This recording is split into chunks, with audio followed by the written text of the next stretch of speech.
Curso Técnicas de Venta Personal y Negociación. Etapa 2. Toma de contacto con el cliente. También llamada etapa de apertura, abarca desde las primeras palabras que se cruzan entre clientes y vendedor, que en ocasiones no tienen aún contenido comercial, sino más bien personal, hasta la siguiente etapa que denominamos determinación de necesidades. Esta etapa variará dependiendo de si es la primera entrevista o por el contrario se realiza a un cliente habitual al que se le visita periódicamente. En principio es necesario crear un clima apropiado y distendido, eliminar barreras y despertar la atención del cliente en los primeros 20-30 segundos de la entrevista. Hay un proverbio chino sobre la venta que dice: las 10 primeras palabras son más importantes que las 10.000 siguientes. De una buena apertura dependerá en buena medida el que tengamos éxito o no, como ocurre en el ajedrez. Hay que establecer una comunicación correcta con el cliente e interesarse por él. Hacerle hablar desde el principio resultará muy rentable, pues al tiempo en que el posible cliente se encuentra a gusto hablando de sí mismo, proporcionará una información que será muy útil en el proceso de venta. Es importante poner mucho cuidado en lo que se diga o haga en los primeros instantes. El cliente juzgará al vendedor por la primera impresión que éste le produzca, sobre todo si es la primera visita. Luego será muy difícil hacerle cambiar de idea. Hay diversos métodos de contacto, desde la visita personal o la gestionada por un tercero a la utilización del teléfono, mailing o internet. Algunas recomendaciones para los vendedores neófitos. No hablar de acontecimientos desagradables. Transmita optimismo. No utilice frases hechas del tipo de «pasaba por aquí», «no voy a robarle mucho tiempo», «es solo un momento», «no tengo nada nuevo», «solo vengo a decirle», y otras por el estilo. En resumen, vaya directamente al objetivo de su visita, no malgaste su tiempo ni el de su cliente, presente el motivo de su visita de manera que él comprenda, compórtese como un asesor que quiere ayudarle. Es el problema del cliente el que le interesa, no el suyo propio. Determinación de necesidades. Es la etapa en la que el vendedor trata de definir, detectar, reunir o confirmar la situación del cliente sobre sus necesidades, motivaciones o móviles de compra. Cuanta más información logremos del cliente, más fácil será decidir los productos a vender y los argumentos a utilizar. Para vender un producto o servicio hay que hacer coincidir los beneficios de éste con las necesidades, motivaciones y móviles expresados por el comprador. Esta coincidencia no se da por simple y puro azar, sino que es el resultado de un serio trabajo de investigación. Preguntar parece muy sencillo, pero no es así.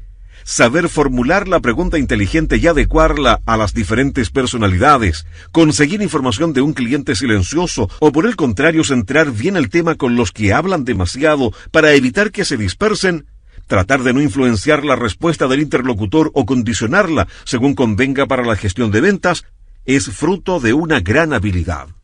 De los diferentes tipos de preguntas, las más importantes para utilizar el vendedor son: preguntas cerradas. Pueden responderse simplemente con un sí o un no. Preguntas abiertas. Persiguen una información más amplia.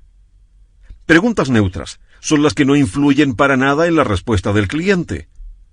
Preguntas condicionantes. Aquellas que condicionan la respuesta del cliente y la orientan para obtener la respuesta que nos interesa. Pregunta alternativa.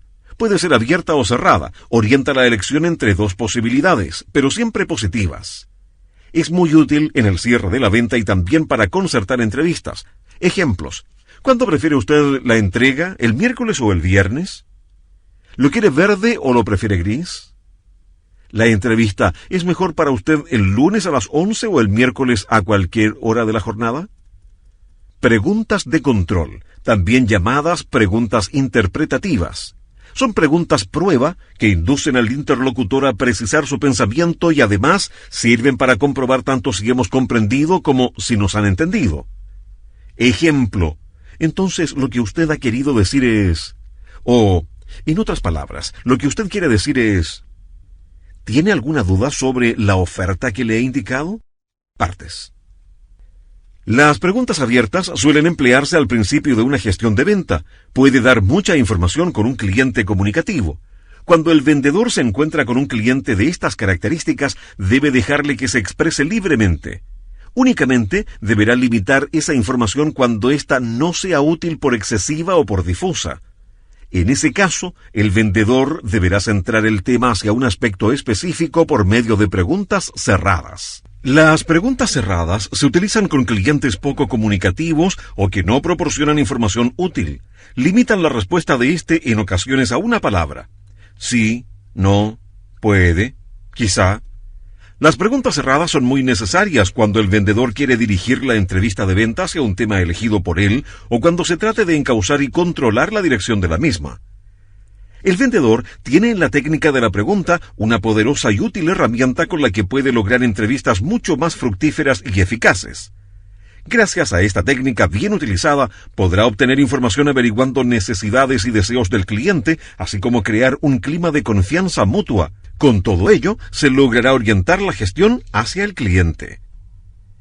El silencio también es una poderosa herramienta de comunicación. Demuestra atención total a quien está hablando.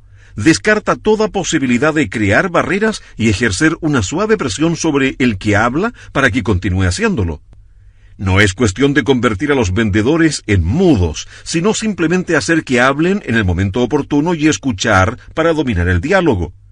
Hay un proverbio que dice, el oído puede ayudar tanto como la boca a conseguir la venta. El buen vendedor escucha con la intención de averiguar las auténticas necesidades del cliente y sus deseos. Y, de esta forma, descubre los obstáculos que tendrá que superar antes de realizar su venta. Argumentación. La fase de argumentación es indispensable dentro del proceso de negociación. En realidad, el trabajo del vendedor consiste en hacer que el cliente perciba las diferencias que tienen sus productos frente a sus competidores. Esto se logrará presentando los argumentos adecuados y dimensionando los beneficios de su producto o servicio. Ahora bien, debe presentarlos en el momento adecuado, es decir, después de conocer las necesidades y motivaciones o móviles de compra del interlocutor, y no antes.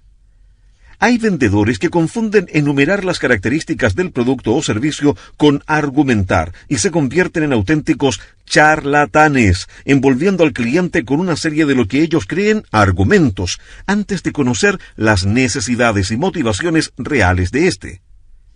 Argumentar es exponer al cliente las ventajas que presenta nuestro producto o servicio o la idea propuesta, en concordancia con las motivaciones expresadas por dicho cliente. En otras palabras, un argumento es un razonamiento destinado a probar o refutar una propuesta. Un buen argumento debe poseer dos cualidades principales.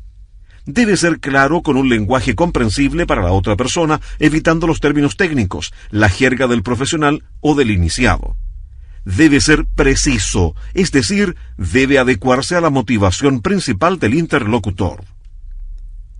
Tratamiento de objeciones. Podemos definir la objeción como una oposición momentánea a la argumentación de venta. No siempre esto es negativo. Por el contrario, las objeciones, en la mayoría de las ocasiones, ayudan a decidirse al cliente, pues casi siempre están generadas por dudas o por una información incompleta. 5.1. ¿Por qué se producen las objeciones? Las objeciones aparecen en los clientes por diferentes razones. Puede ser por imponerse al vendedor y darse importancia, o por oponerse al cambio. Tal vez por indiferencia, o por ampliar información y hacerse tranquilizar. La mayoría de las razones para formular objeciones son de origen emotivo. Hay que tener en cuenta que generalmente las personas muestran una vacilación natural a tomar una decisión, casi siempre por miedo a comprometerse o a cometer un error irreparable. Tratan de hallar el modo de justificar la compra o las razones para negarse a comprar. De una u otra manera, quieren más información y esperan que el vendedor pueda proporcionársela. Teniendo en cuenta que presentar objeciones es un comportamiento reflejo en muchas personas, el vendedor debe estar tranquilo y escuchar hasta el final la objeción del cliente, tratando de comprender qué es en realidad lo que éste quiere decir. No debe temer las objeciones ni considerarlas como un ataque personal, por lo tanto, no reaccionará contraatacando, evitará discutir con el cliente. Es muy importante escuchar atentamente la objeción y no inventarse una respuesta que no sea real. El vendedor no debe rendirse aceptando las objeciones como hacen algunos vendedores que a las primeras de cambio dicen: de acuerdo, nuestro producto es caro, pero... Por eso la estrategia del vendedor para poder dar respuesta a las objeciones debe pasar invariablemente por conocerlas y saber distinguir las verdaderas de las falsas.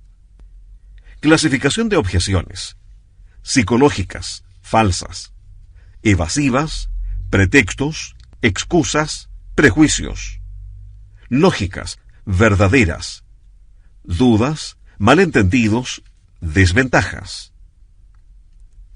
5.1.1 Evasivas, falsa. Son objeciones de huida para desviar el problema o huir de la responsabilidad. Ejemplo: yo no soy el que decide, o también lo consultaré con mi socio, con mi mujer, con la almohada.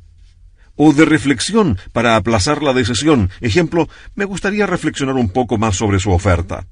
De fidelidad. Ejemplo: ¿por qué cambiar de proveedor? Pretextos, excusas, falsa. Las objeciones pretextos son también llamadas barbas postizas o antifaz, que ocultan las verdaderas objeciones y suelen ser síntomas de una evidente falta de interés. Ejemplos: tengo muchas existencias. Es demasiado caro.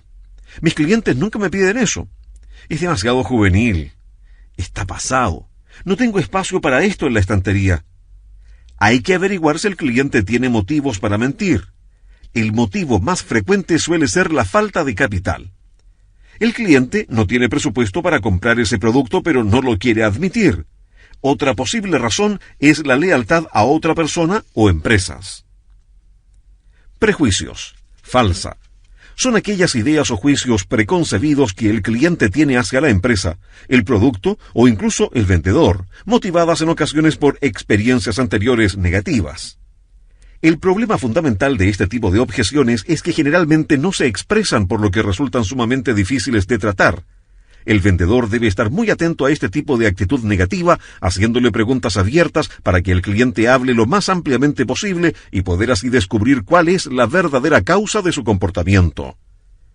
Dudas, verdadera. El cliente es escéptico.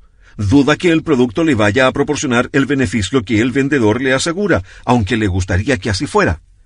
En general, este tipo de objeción es bastante fácil de refutar, pues únicamente es necesario probar al cliente que es verdad lo que el vendedor le está diciendo.